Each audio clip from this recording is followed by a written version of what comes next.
میرے اور آپ کے آقا و مولا نے ارشاد فرمایا، میں تمہارے اندر دو بھاری چیزیں چھوڑ کے جا رہا ہوں، تمہیں لاوارث نہیں چھوڑ کے جا رہا۔ یہ امت تنکا کر کے جوڑی، اور اب حضور کے وصال کے بعد کیا امت بکھر جائے گی؟ کہا نہیں، ایسا نہیں ہے۔ انا تارکن فیکم الثقلین، میں تمہارے اندر دو بھاری اور وزنی چیزیں چھوڑ کے جا رہا ہوں، جن چیزوں کو میرے حضور علیہ السلام بھی وزنی کہیں، وہ کتنی وزنی ہوں گی؟ اولہما کتاب اللہ، ان میں سے پہلی چیز اللہ کی کتاب قرآن مجید، فیہ الہدی والنور فخذوا بکتاب اللہ واستمسکوا بہ، اس میں ہدایت ہے، اس میں روشنی ہے، اس میں اجالا ہے۔ فخذوا بکتاب اللہ، اللہ کی کتاب کو پکڑ لو، واستمسکوا، اور اس سے تمسک اختیار کر لو، مضبوطی سے چمٹ جاؤ اس کے ساتھ۔ تم نہیں گمراہ ہوگے اگر تم قرآن سے جڑے رہے۔ پھر ارشاد فرمایا، وَإِتْرَتِي أَهْلُ بَيْتِي، اور میں اپنے اہل بیت کی صورت میں تمہیں دوسری بھاری چیز دے کے جا رہا ہوں۔ اور نصیحت کرتے ہوئے فرمایا، اذکرکم اللہ فی اہل بیتی، اذکرکم اللہ فی اہل بیتی، اذکرکم اللہ فی اہل بیت، میں اپنے اہل بیت کے بارے تمہیں اللہ سے ڈراتا ہوں۔ ایک بار نہیں، دو بار نہیں، 3 بار فرمایا۔ پہلے ان دو کو الگ کر کے مخصوص کیا، یہ کافی تھا۔ ان کو بھاری کہا، اس سے اہمیت کو 4 چاند لگ گئے۔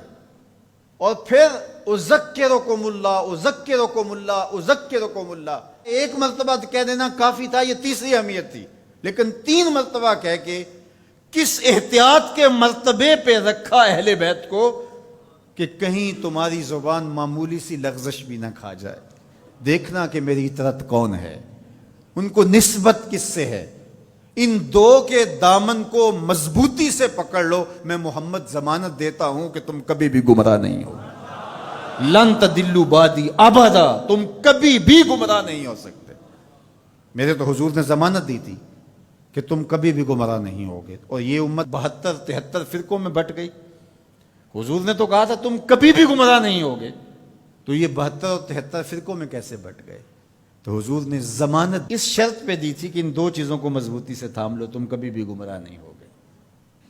تو گمراہی اس لیے ہوئی، کسی نے قرآن کو چھوڑا، کسی نے اہل بیت کے دامن کو چھوڑا، کسی نے قرآن پکڑ کے دہائی دی لیکن اہل بیت کا بغض سینے میں پلتا رہا، اور کسی نے اہل بیت کے نام کا جھنڈا تو اٹھایا لیکن قرآن کو چھوڑ دیا، قرآن کو ترک کر دیا، اس کے پارے بھی پورے نہ مانے، گمراہ ہو گیا۔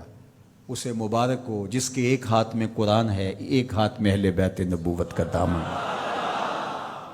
دونوں کو مضبوطی سے تھام لوگے، کبھی بھی گمراہ نہیں ہوگے۔ قرآن تھیوری ہے اسلام کی، اور اہل بیت نبوت پریکٹیکل ہے، عملی مشق ہے۔ دوسری بات ارشاد فرمائی،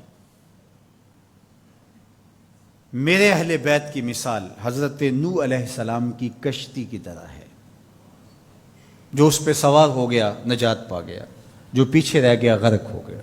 یہ نکلتا ہوا فتنوں کا پانی، گھروں سے فتنے، باہر سے فتنے، ممبر و محراب سے فتنے، سوشل میڈیا سے فتنے، الیکٹرانک میڈیا سے فتنے، درسگاہوں سے فتنے، دانشگاہوں سے فتنے، فتنے ہی فتنے نمودار ہو رہے ہوں گے۔ فتنوں کے سیلاب میں تمہارا ایمان، تمہارا دین، سب کچھ بہہ جائے گا، بچے گا وہی جو سفینہ آل مصطفیٰ میں بیٹھے گا۔ میری آل کی مثال حضرت نوح علیہ السلام کی کشتی پہ ہے۔ اب کنارے لگنے کا راستہ، کشتی میں تو بیٹھ گئے لیکن جانا کدھر ہے، ساحل کدھر ہے؟ تو کہا اصحابی کالنجوم فبأیہم اقتدیتم اہتدیتم، میرے صحابہ کی مثال ستاروں کی ہے، جس کے پیچھے لگو گے منزل مراد پا جاؤ گے، ساحل مراد تک پہنچو گے۔ کشتی میں بیٹھ گئے ہو، سلامتی ہے، نظر ستاروں پہ رکھو۔ جو ستاروں پہ نظر تو رکھتا ہے لیکن کشتی پہ نہیں بیٹھتا، اپنے بازوؤں پہ اعتماد کرتا ہے، مجھے نہیں ضرورت، تو وہ کتنی دیر اس سیلاب میں تیرے گا؟ کسی تیز تھپیڑے کی نظر ہو جائے گا، جاں گواہ بیٹھے گا، ایمان گواہ بیٹھے گا۔ اور جو کشتی میں تو بیٹھ جاتا ہے، کہتا مجھے ستاروں کی ضرورت نہیں ہے، تو وہ گھومتا رہے گا ان تھپیڑوں اور ان بھنوروں کے اندر، منزل مراد اس کو نصیب نہیں ہوگی۔ تمہیں مبارک ہو، تم اہل بیت کی محبت کی کشتی میں بیٹھے ہو، نظر ابو بکر و عمر پہ ہے، نگاہیں عثمان و علی پہ ہیں، نظریں اصحاب رسول پہ ہیں۔ یہ میری اور آپ کی خوش بختی۔ ہمیں صحابہ کا نام بھی ٹھنڈ پہنچاتا ہے، اور ہمیں حضرت امام حسین کا ذکر بھی تسکین دیتا ہے۔ جب نام حسین آتا ہے تو کربلا کا غم تازہ ہونے لگتا ہے، اور جب حضرت عمر رضی اللہ تعالیٰ عنہ اور صدیق اکبر کا نام آتا ہے سینہ چوڑا ہو جاتا ہے کہ ہم ان کے غلام ہیں۔ مولا کائنات سیدنا علی المرتضیٰ کی بات آتی ہے، روحیں سرشار ہو جاتی ہیں۔ وہ علی جن کے چہرے کو دیکھنا بھی نیکی ہے، ان کا نام بھی تسکین قلب کا ذریعہ ہے۔ تو اصحاب اور اہل بیت یہ کوئی منافات نہیں ہے، مشکات نبوت کی دو کرنیں ہیں، سینہ محمد سے پھوٹتی ہوئی ضیائیں ہیں، حضور علیہ السلام کے فیضان کے دو رنگ ہیں، گلشن محمدی کے کھلے ہوئے دو پھول ہیں۔ تو ہم صحابہ کی عظمت کو بھی سلام کرتے ہیں، اہل بیت کی عظمت کو بھی سلام کرتے ہیں۔ یہ بد نصیب دن پاکستان بنے ہوئے 73 برس بیت گئے، یہ ہمیں اس مرتبہ دیکھنا پڑا کہ صحابہ کو بازاروں میں گالیاں دی گئی، استغفر اللہ۔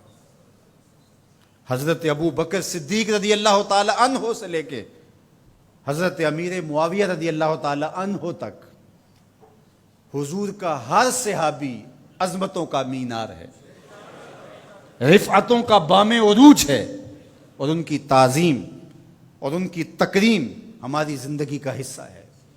یار صحابی تو وہ ہے جس نے حضور کی صحبت پائی اور ایمان کی دولت سے مالا مال ہوا، وہ مٹی جو حضور کے نالین سے جڑی ہے وہ بھی ہماری آنکھوں کا سرما ہے۔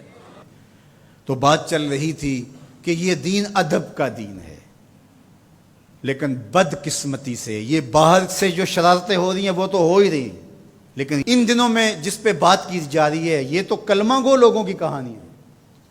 سیدنا صدیق اکبر رضی اللہ تعالی عنہ کی تکفیر کرنے والے بظاہر کلمہ نہیں پڑھتے، صحابہ کو ننگی گالیاں دینے والے کیا کلمہ گو نہیں ہیں؟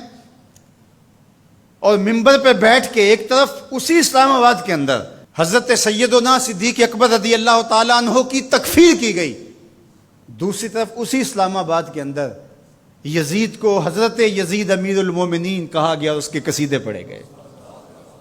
یہ انہی دنوں میں ہوا۔ یہ دو انتہائیں ہیں۔ میں آپ کو پھر مبارک دیتا ہوں، میں آپ کو 1000 بار مبارک دیتا ہوں، میں آپ کو 1,00,000 بار مبارک دیتا ہوں، میں آپ کو کروڑوں مرتبہ مبارک دیتا ہوں۔ تمہارے ایک ہاتھ میں قرآن ہے، دوسرے ہاتھ میں اہل بیت رسول کا دامن ہے۔ تمہاری ایک آنکھ صحابہ ہیں، دوسری آنکھ اہل بیت ہیں۔ تمہارا سینہ ابو بکر صدیق کے نام سے بھی ٹھنڈا ہوتا ہے، مولا کائنات سیدنا علی المرتضیٰ کے نام سے بھی ٹھنڈا۔ حضرت سیدنا علی المرتضیٰ فرماتے ہیں حضور نے میرے بارے میں فرمایا، مسند احمد میں روایت ہے، مشکات میں ہے، نہج البلاغہ میں ہے۔ اگر کوئی مسند احمد اور مشکات کو نہیں مانتا تو وہ نہج البلاغہ کو مانتا ہے، اور اگر کسی کو وہاں تحفظات ہیں تو وہ یہاں حدیث موجود ہے۔ ان سب کتابوں میں، طرفین کی کتابوں میں یہ حدیثیں موجود ہیں۔ حضرت علی خود روایت کرتے ہیں حضور نے میرے بارے میں کہا تیری مثال حضرت عیسیٰ کی ہے۔ یہود نے ان پر تہمت لگائی، ان کی ماں پر تہمت لگائی اور ان کے قتل کے درپے ہوئے، ان سے بغض رکھا، اور عیسائیوں نے، نصارہ نے اتنا مانا کہ ان کو ابن اللہ کہہ دیا، اللہ کا بیٹا قرار دے دیا۔ اقانیم ثلاثہ میں سے ایک اقنوم کہا الوہیت مکمل ہی نہیں ہوتی جب تک یہ جز شامل نہیں ہوتا۔ تو کہا ایک بغض رکھ کے برباد ہوئے اور ایک مبالغہ کر کے برباد ہوئے۔ حضرت علی المرتضیٰ نے فرمایا کہ میرے بارے میرے آقا نے فرمایا یہلک فی رجلان محب مفرط و مبغض۔ علی تیرے معاملے میں آ کے 2 لوگ برباد ہوں گے، ایک محبت کر کے برباد ہوں گے، ایک بغض رکھ کے برباد ہوں گے۔ یہ ترازو ہے، اس پہ آپ اپنے آپ کو تول سکتے ہیں۔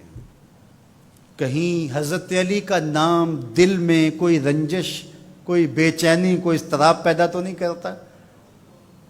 اور کہیں حضرت علی کی محبت صحابہ کے بغض کی نشأت کا ذریعہ تو نہیں ہے؟ حضرت علی کا نام لیں تو باقی اچھے ہی نہ لگیں، اور اگر آپ ترازو کے دونوں پلڑے دیکھتے ہیں ٹھیک ٹھیک تول رہے ہیں۔ کسی نے ذکر حسن حسین کا کیا تو روح سرشار ہو گئی، سیدہ فاطمہ الزہرا کا ذکر ہوا آنکھیں ادب سے جھک گئیں، حضرت ابو بکر کا نام آیا تو دل عقیدت سے جھک گیا۔ تو جب ہم یہ اپنی کیفیت دیکھیں گے تو اللہ کا 1000 بار نہیں کروڑوں بار شکر ادا کریں گے